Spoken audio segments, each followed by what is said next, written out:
Ny hahafantarana ireo harem-pirenena mba hahafahana miaro sy manome lanja azy eo amin'ny sehatry ny fampandrosoana no antom-pisiany ity fionana regionaly ho an'ireo mpitantana ny alamaina aty amin'ny faritra atsimo andrefa ny ranomasimbe indiana ahitana ny La Réunion, Maurice, Seychelles, Tanzanie, Comores, Inde ary Madagascar izay nitanterahana teto amin'ny IHSM ity. Ny fiara-miasa teo amin'ny ministeran'ny fampianarana ambaratonga ambony, ny IRD, ny Université n'Antananarivo sy Toliara no angadina nanana sy vinahitana izao fionambe izao izay nampahafantarana ireo voka-pikarohana mahakasika ny alamaika. Ny tanjona anatin'le fionana dia hoe hatraiza zany no fahaizantsika, ny fahalalana anantsika hatreto aloha no andreo alamaina ireo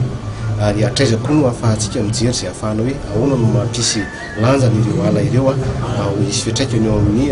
fampandrosoana Madagasikara, fampandrosoana ny olona ny fotony, fa eo ihany koa ny jerevana hoe ahoana no ahafahantsika miaro azy ireo satria mitahiry arena maro isan-karazany ireo alamaina ireo. Ka noho izany mila jerevana foana hoe ahoana no ahafahana sady mitahiry izay arena izay no manome lanja azy ihany koa ova ny fampandrosoana ny fiafaritra, fampandrosoana ny amin'ny toerana misy an'ireny ala ireny ary fampandrosoana ny firenena ihany koa. Izay zany no isan'ny hoe tanjona iray hodiniana ao anatin'ity fionana